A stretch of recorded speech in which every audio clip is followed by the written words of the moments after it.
कहानी की शुरुआत एमिली से होती है, जो कि बिजली कड़कने की वजह से सीधा अपनी मॉम के पास भागकर जाती है और कहती है, मॉम मुझे डर लग रहा है। उसकी मॉम कहती है, आजकल के बच्चे कितने सेंसिटिव हैं, और पूछती है क्या हुआ। तभी एमिली कहती है कि मेरे रूम से कुछ आवाजें आ रही है। तो वो कहती है, मैंने कहा ना वाटर हीटर की आवाज होगी, मुझे तुम्हें कितनी बार समझाना पड़ेगा। उन दोनों माँ बेटियों की बहस चल ही रही होती है कि उतने में एमिली की मॉम को एक कार्ड दिखाई देता है जिसमें 10 स्टार लिखा होता है। उसके बाद वो एमिली को वहाँ से डांट कर भगा देती है। नेक्स्ट डे एमिली की मॉम की कुछ फ्रेंड्स उनके घर आई होती है और एमिली की मॉम उनसे पूछती है कि यंगजे की मॉम भी तो तुम्हारे साथ आने वाली थी ना, वो कहाँ है। तभी वो कहती है कि वो पार्किंग लॉट में हमारी कार पार कर रही है। तभी दूसरी लेडी कहती है कि मैंने सुना है कि योंगजी उनसे हमसे कुछ उल्टी सीधी बातें कहती रहती है। एमिली की मॉम उन्हें चुप करा के कहती है कि चुप हो जाओ, वो दोनों साथ में खेल रही हैं। खैर अभी वो बच्ची ही है। तभी लेडी कहती है कि उसे तो लकी मानना चाहिए खुद को, हम कभी इन गरीब लोगों के मुंह भी नहीं लगते, पता नहीं इन गरीबों से हमारा पीछा कब छूटेगा। तभी एमिली के रूम से उसके चिल्लाने की आवाज आती है। एमिली की मॉम जब उसके कमरे में पहुंचती है तब वो अपने कॉस्मेटिक का सामान फैला हुआ देखती है और उसे साफ करने लगती है। तभी वो अपने पीछे मुड़ के देखती है कि योंगजी उल्टे सर उनके सर पे लटकी हुई है और वो बहुत जोर की डर जाती है और वो कहती है, अरे तुम क्या कर रही हो, तुमने मुझे तो डरा ही दिया। तभी वो एमिली को कहती है, मैं अपनी कुछ फ्रेंड से मिलने जा रही हूँ, तब तक तुम अपना रूम साफ करके रखना, समझी। उतने में एमिली ये जिंग से पूछती है कि तुमने ये अजीब सी चीज मेरे मॉम के कमरे में क्यों डाली। तो कहती है, मैंने तो नहीं डाली। तभी वो चीज उसको अपने पास लाने को कहती है और बताती है कि मैं इस औरत को जानती हूँ, इसमें जो ये औरत है वो गॉड है और ये जो बहता हुआ पानी है ये ह्यूमन बींग्स के बारे में है, और बताती है कि तुम्हारी मॉम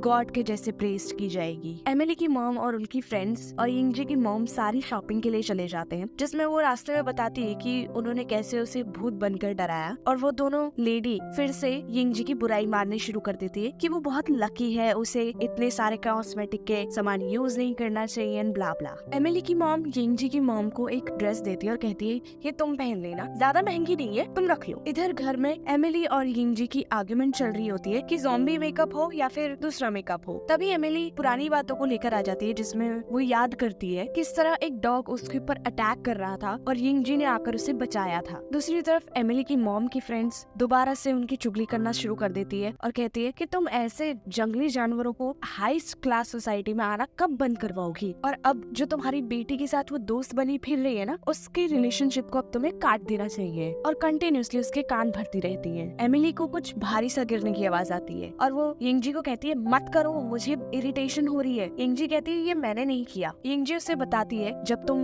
वॉशरूम गई थी तब मैंने अकेले देखा था, तुम जहाँ बैठी हो उस जगह पर से एक औरत सर के बल 3 बार नीचे गिरी थी, क्या तुम्हें अपने फर्श पर कुछ दाग नहीं दिखाई दे रहे। और एमिली की मॉम और यिंगजी की मॉम घर आती है तो यिंगजी गुस्से से बाहर निकल जाती है। एमिली की मॉम उसे घर आकर समझाती है कि तुम ज्यादा जंक फूड मत खाया करो। एमिली उनकी बात ज्यादा सुनती नहीं है और फोन कट कर देती है। एमिली उस रात सोती है और उसे फिर से एक उल्टी औरत लटकी हुई दिखाई देती है, जिसकी वजह से वो बहुत बुरा डर जाती है और अगले दिन देर तक सोती रहती है। और ये सब वो यिंगजी को बताती है। तभी वो बोलती है, क्या तुम भी देख सकती हो, मुझे एक मिरर और एक वॉश बेसिन की जरूरत है। एमिली की मॉम की दोस्त फिर से उनकी चुगली कर ही रही होती है कि यिंगजी ये सारी बातें पीछे से सुन लेती है। दूसरी तरफ यिंगजी माचिस की तीली जलाती है और उसे बुझाकर बेसिन में डाल देती है और एमिली को कहती है, अपनी आंखें बंद कर लो और मिरर में मत देखना। और वो पूछती है कि तुम कौन हो। तभी यिंगजी जवाब देती है कि मैं यहाँ पे हमेशा से रहती हूँ और मैंने कुछ गलतियाँ की थी जिसकी वजह से मैं मारी गई। एमिली पूछती है, तुम मुझसे दूर कैसे जाओगी। तभी यिंगजी कहती है, पता नहीं, तुम्हारी परफॉर्मेंस पर डिपेंड करता है। एमिली मिरर में देखती है और मिरर टूट जाता है और वो डर जाती है और वो नाराज होकर कहती है कि मुझे तुम्हारे साथ नहीं खेलना, और वहाँ से चली जाती है। एमिली की मॉम यिंगजी की मॉम को मदर वाली मीटिंग में लेकर जाती है, जिसमें वहाँ पर सब पूछते हैं, क्या तुम बिल्डिंग नंबर 3 में रहती हो, और सब डिस्कस करती है और अपने बच्चों की कुछ एक्स्ट्रा क्लासेस के लिए थोड़े थोड़े पैसे इकट्ठे करेंगी। वो सब पैसे पे करती है पर यिंगजी की मॉम नहीं करती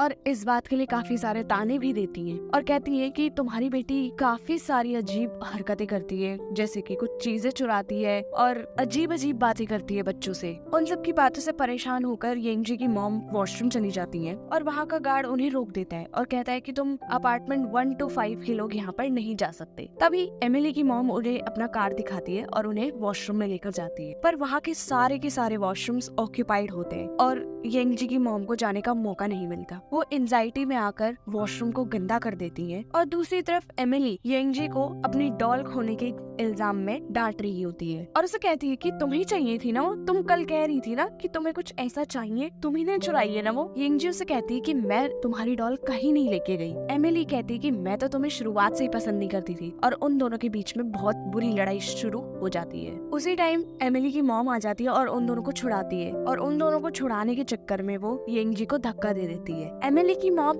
यंगजी की मॉम को बुलाती है और उन्हें खूब खड़ी खोटी सुनाती है। वो कहती है मुझे बता दो, तुमने अपने घर में देखी है क्या जो डॉल एमिली को पसंद थी? एमिली ने कहा है कि उसने अपनी आंखों से देखा यंगजी को उस डॉल को ले जाते हुए। तभी यंगजी की मॉम कहती है कि आपको नहीं लगता वो बहुत बड़ा ऑब्जेक्ट है जो उसे छुपा कर ले जाना मुश्किल होगा? अच्छे से सोचो, क्या पता यंगजी ले गई हो। वैसे भी दूसरी मॉम्स ने बताया ना कि तुम्हारी बेटी के हाथ साफ नहीं है, वो कुछ भी चोरी कर लेती है। यंगजी की मॉम दुखी होकर कहती है कि ये बात हम यंगजी से बाद में बात कर लेंगे और जाने लगती है। तभी एमिली की मॉम उन्हें अपने हर एहसान को गिनाना शुरू कर देती है, उन्हें ताने देती है, बताती है कि सब लोग सही कहते थे कि मैं एक किराएदार को इतना क्यों सर पर चढ़ा रही हूँ, तुम होते ही नहीं हो इस लायक। एमिली की मॉम की दोस्त वहाँ बाहर खड़े होकर ये सारी बातें सुन रही होती है और कहती है हमारा प्लान तो वर्क कर गया। दूसरी तरफ एमिली को उसकी डॉल एक टेबल के नीचे पड़ी हुई मिलती है और यंगजी उसे कहती है कि इसे डिस्ट्रॉय कर दो, अगर तुमने इसे डिस्ट्रॉय नहीं किया तो वो जो लड़की है वो जीवन भर तुम्हारे पीछे पड़ी रहेगी। एमिली की मॉम की फ्रेंड्स यंगजी की मदर के लिए बर्थडे केक सरप्राइज कर रही होती है और जब वो रूम में आती है तो देखती है कि एमिली की मॉम नीचे बालकनी में लटकी हुई है और वो उसकी हेल्प करती है और वो उसको ऊपर खींचने में हेल्प कर ही रही होती है कि पीछे से यंगजी की मॉम आकर उन दोनों को भी नीचे गिरा देती है। अब तीनों नीचे गिर जाती हैं और उनकी मौत हो जाती है। तभी यंगजी पीछे से आती है और उसकी मॉम कहती है मुझे माफ कर दो, मैं बस